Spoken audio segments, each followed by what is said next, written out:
ठीक, यहाँ पर आपको ध्यान देना है कि 24 तारीख को महाद्वादशी लग रही है। ठीक, तो महाराज क्या हम 23 तारीख को एकादशी का व्रत छोड़ दें? यहाँ पर ना धर्म सिंधु की बात आती है। मैं आपको धर्म सिंधु की बात बताऊँ। धर्म सिंधु कहता है कि उपवासाद् वया शतस्य द्वादशी समुपोषणाहुर् व्यापुण्यलाभः। इसका अर्थ है कि यदि 2 दिन अलग-अलग दिनों में यह एकादशी हो जाए, जैसे कि एकादशी एक दिन पहले हो गई, महाद्वादशी दूसरे दिन हो गई, तो यहाँ पर धर्म सिंधु कहता है कि यदि समर्थ व्यक्ति हो तो दोनों ही दिन उपवास करना चाहिए। ठीक है, परंतु जो व्यक्ति 2 दिन उपवास करने में असमर्थ है तो वह केवल द्वादशी का उपवास करे। ठीक है, द्वादशी कब है? महाद्वादशी है ना, महाद्वादशी 24 तारीख को है, तो भी उसको दोनों व्रतों के पुण्य का लाभ हो जाता है। ऐसा नहीं है कि आप द्वादशी का व्रत करेंगे तो एकादशी का पुण्य आपको नहीं मिलेगा। महाराज, ये महाद्वादशी है, ठीक है ना? शास्त्रों में इसकी खूब भर-भर के महिमा है। मैं आपको यहाँ पर संक्षिप्त में बता रहा हूँ, शॉर्ट में बता रहा हूँ, ताकि आप लोग छोटी-सी बातों में पूरा आप समझ सकें। तो यहाँ पर धर्म सिंधु कहता है कि यदि आप समर्थ हैं तो दोनों दिन व्रत उपवास कर लीजिए। यदि आप समर्थ नहीं हैं तो केवल महाद्वादशी का व्रत उपवास करिए। इससे आपको एकादशी का भी पुण्य लाभ हो जाएगा और महाद्वादशी का भी पुण्य लाभ हो ही जाएगा। आगे वर्णन हमको मिलता है ग्रंथों में कि उन्मूलिनी, वंजुली,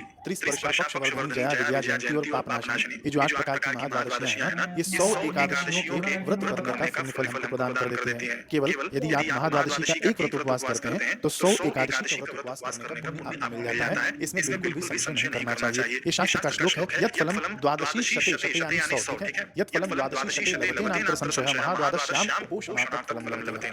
ठीक है? तो यहाँ पर एक महाद्वादशी करिए और 100 एकादशी का लाभ आपको मिल जाएगा। लेकिन अब यहाँ पर आप लोग ध्यान देना कि 23 तारीख को तो पूरी एकादशी है, शुद्ध एकादशी है, तो इस दिन ना आप चावल नहीं खाना, ठीक है? और जो लोग समर्थ हैं, यदि आप इस दिन भी फलाहार पर रहना चाहें तो रह सकते हैं, कोई दिक्कत की बात नहीं है। लेकिन यदि आप फलाहार पर नहीं रहना चाहते हैं, तो इस दिन कम से कम आपको चावल का त्याग कर देना चाहिए, ठीक है? ध्यान से सुनिए, 23 तारीख को चावल भूल कर भी नहीं खाना। 24 तारीख को आपको तो व्रत उपवास करना ही है। अब देखिए इस तिथि की दिव्यता ना यहीं पर समाप्त नहीं होती है। 24 तारीख को महाद्वादशी का संयोग तो है ही, इसके साथ साथ में श्रावण मास का सोमवार भी है। महाराज श्रावण मास चल रहा है, श्रावण मास की खूब सारी महिमा है। भगवान शिव जी स्वयं कहते हैं कि मत स्वरूपो यतो वारस्ततः सोम इति स्तः। ये जो सोमवार है ना श्रावण के मास का, ये मेरा ही स्वरूप है ना, यानी साक्षात शिव रूप ही है इस श्रावण का सोमवार। ये कहां से मैंने आपको बताया? स्कंद पुराण से बताया। फिर भगवान शिव जी बता रहे हैं सहस्त्र कुमार से कि सप्त जन्मार्जितम पापम अभेद्यम देवदानव। इसका अर्थ है कि देवताओं तथा दानवों से भी अभेद्य 7 जन्मों का अर्जित पाप। मैं आपको कई बार ये चीजें बता चुका हूं कि देखिए 7 जन्मों का जो भी आपसे जाने अनजाने में पाप हो गया है, अथवा तो ऐसा जन्म में पाप हो गया है कि देवताओं के आशीर्वाद से भी वह पाप नहीं मिट रहा, ठीक है? दानवों के यत्न से भी वह पाप नहीं मिट रहा है। यक्ष गंधर्व किन्नर जो भी आप जिनकी भी पूजा कर रहे हैं, उनके भी यत्न से आपका ये पाप नष्ट नहीं हो रहा है। तो महाराज केवल श्रावण मास के सोमवार का व्रत करने मात्र से ऐसे 7 जन्मों के अर्जित पाप भी नष्ट हो जाते हैं। तो यहाँ पर देखिए कितनी दिव्यता है।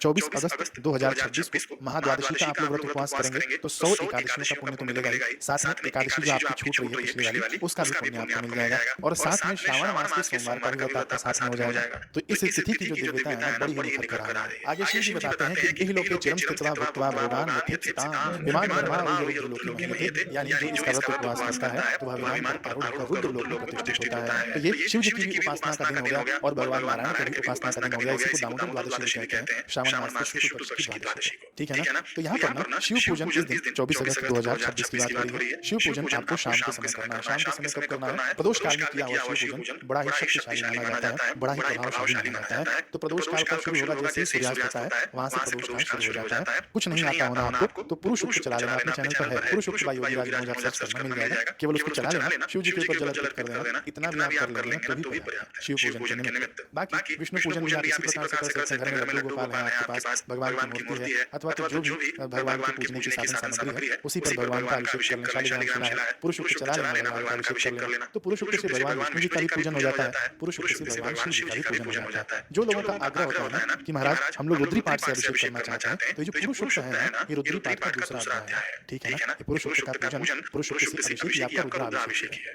यहाँ पर पद्म पुराण में वर्णन आता है कि राजा युधिष्ठिर भगवान श्री कृष्ण से इस एकादशी की महिमा पूछ रहे हैं। श्रावण मास के शुक्ल पक्ष के नाम है एकादशी है। इसका अर्थ है कि युधिष्ठिर पूछ रहे हैं भगवान से कि भगवान श्रावण मास के शुक्ल पक्ष में जो एकादशी होती है उसका क्या नाम है, उसका क्या महिमा है, उसकी महिमा मुझे सुनाइए। तो पद्म पुराण में भगवान श्री कृष्ण राजा युधिष्ठिर को इसकी महिमा सुना रहे हैं, इसकी कथा सुना रहे हैं। पितृदा एकादशी शुरू में ही भगवान कह देते हैं कि यस्या श्रवण मात्रेण वाजपेय फलम लभेत। इस कथा को सुनने मात्र से वाजपेय यज्ञ का फल मिलता है। तो ये कथा तो इस वीडियो में आपको नहीं बताया ना, व्रत कथा केवल सुनने मात्र से वाजपेय यज्ञ का फल मिल जाएगा। अब मैंने आपको पहले बताया कि इस एकादशी को पवित्र एकादशी भी कहते हैं। क्यों कहते हैं? क्योंकि ना भगवान को इस दिन पवित्रारोपण किया जाता है, यानी पवित्र धागा अर्पित किया जाता है। कलयुग में देखिए 4 युग है, चारों युगों में अलग अलग धागे से भगवान को अर्पित किया जाता है, लेकिन कलयुग में सूती के धागे बनाकर अर्पित करने का, पूजन करने का और प्रार्थना करने का विधान बताया गया है हमारे शास्त्र में। ये धागा किसको अर्पित किया जाता है? शिव जी को अर्पित कर सकते हैं और विष्णु भगवान को भी अर्पित कर सकते हैं। ये भी पद्म पुराण, स्कंद पुराण, देवी भागवत, इन सब में पवित्रारोपण की महिमा है, ठीक है ना? इससे क्या होता है? इससे यह होता है कि पूरे वर्ष भर में जो भी हमने पूजन किया है,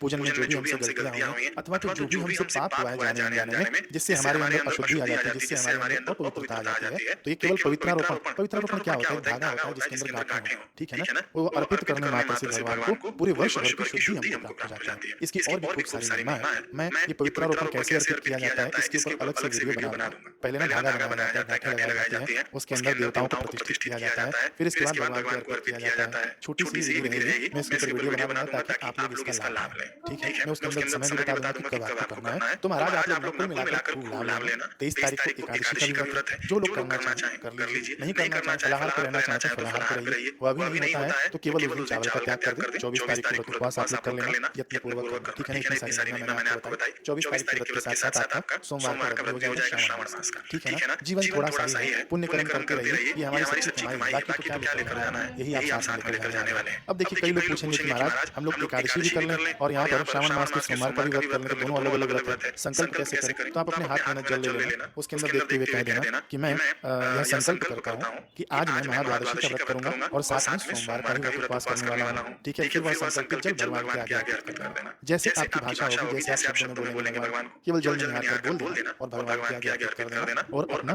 कमाई शुरू कर देना वहाँ से। ठीक है ना? अब देखिए व्रत पारण कब करना है आपको? 24 तारीख को हम लोग व्रत उपवास करेंगे, पारण हमको 25 तारीख को करना है। देखिए व्रत पारण ना दोनों का अलग-अलग होगा। ठीक है? समझिए मेरी बात को। जो लोग फायदा लेना चाहते हैं उनके लिए मैं बताता हूँ, व्रत पारण का ना ध्यान से सुनिएगा। 25 अगस्त को व्रत पारण होगा, लेकिन द्वादशी तिथि ना 6:20 तक ही है और द्वादशी तिथि में ही पारण हो जाए तो सबसे उत्तम माना जाता है। ठीक है? उत्तम माना जाता है। यदि आप नहीं कर सकते तो बाद में भी कर लीजिएगा। पारण कैसे करना है? आपको ना 5:55 से लेकर सुबह के 6:20 के अंदर ही एकादशी व्रत का पारण करना है। ठीक है? हाथ में जल ले लेना और उसके अंदर संकल्प करना कि मैं अपने एकादशी व्रत का पारण या महाद्वादशी व्रत का पारण एक जल के माध्यम से करता हूँ अथवा करती हूँ, फिर वह जल पी जाना। ठीक है? यदि आप यहाँ नहीं कर रहे हैं पारण, ठीक है, तो आप दोनों साथ नहीं करना चाहते कि हमारे सोमवार के भी व्रत का पारण हो जाए, महाद्वादशी के भी व्रत का पारण हो जाए, तो सूर्योदय के बाद आप कर लेना। ठीक है ना? हाथ में जल लेना और वह जल बोल देना कि मैं अपने सोमवार के व्रत का पारण करती हूँ, महाद्वादशी के व्रत का पारण करता हूँ, इस हिसाब से बोलकर वह जल आप पी जाना। भले ही उसके अंदर तुलसी पत्र हो तो भी चलेगा, है ना? कई लोग यहाँ पर ये पूछ सकते हैं कि हम तो अपना व्रत करते हैं सोमवार का, तो देखिए महाराज शिव जी ने दोनों ही विधान बताया है। यदि आप व्रत करते हैं तो कोई बात नहीं, आपको पूरा व्रत करने का भी विधान है शास्त्रों में, तो साथ-साथ में आप पूरा व्रत कर लेना। द्वादशी वाला तो पूरा ही होगा ना, पूरा व्रत कर लेना, सूर्योदय के बाद अपना व्रत खोलना। ठीक है? बाकी मुझे लगता है कि बहुत कुछ इसके अंदर बताया गया है। औरों को भी भेजिए क्योंकि कई लोगों को ये शंका है कि हम एकादशी का व्रत कब करें, 23 को करें कि 24 को करें। ये